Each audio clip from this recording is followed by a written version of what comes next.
যদি বাঁচিয়ে রাখে আল্লাহ যদি হায়াত দেয় তাহলে আমি ওসমান হাদির মতে গড়ে তুলতে চাই এবং ছোট ছেলের নাম রাখছি আবরার ফাহাদ। দীর্ঘ এক দশকের অপেক্ষার অবসান ঘটিয়ে একসঙ্গে 5 সন্তানের জন্ম দিয়ে আলোচনায় এসেছেন চট্টগ্রামের সুমন অ্যানি দম্পতি। গতকাল মঙ্গলবার সেই 5 নবজাতককে নিয়ে বাড়ি ফিরেছেন তারা। 5 সন্তানের মধ্যে 3 জন মেয়ে ও 2 জন ছেলে। হাসপাতাল সূত্রে জানা যায়, চট্টগ্রামের সাতকানিয়ার বাসিন্দা ওয়াহিদুল ইসলাম সুমন ও অ্যানি আক্তার দম্পতি 10 বছর ধরে নিঃসন্তান থাকার পর প্রসূতি বিশেষজ্ঞ ফরিদা ইয়াসমিন সুমির তত্ত্বাবধানে IUI পদ্ধতির মাধ্যমে এই 5 নবজাতকের জন্ম দেয়। আমার কাছে যখন আসেন তখন তারা দুজনেই অনেকটা আশাহত হয়ে আসছেন। পরবর্তী মাসেই পজিটিভ আসে। আমরা অত্যন্ত খুশি হই যে 10 বছর পরে তাদের পজিটিভ এসছে প্রেগন্যান্সি। তারা কিন্তু খুব আর্থিকভাবে আসলে খুবই দুর্বল।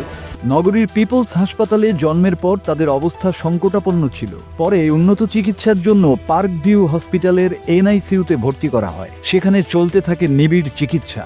অভিজ্ঞ চিকিৎসক ও নার্সদের নিবিড় পর্যবেক্ষণ, আধুনিক চিকিৎসা ব্যবস্থা ও নিরবচ্ছিন্ন পরিচর্যার মাধ্যমে একে একে 5টি শিশু সুস্থ হয়ে ছাড়পত্র পায়।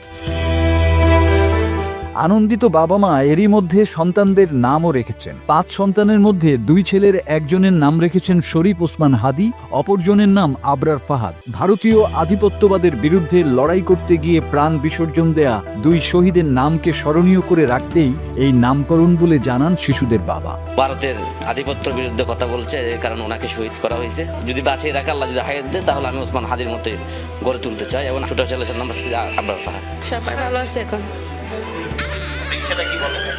আমার বাচ্চারা সুস্থ থাকে খেতে চাই। অনেক খুশি।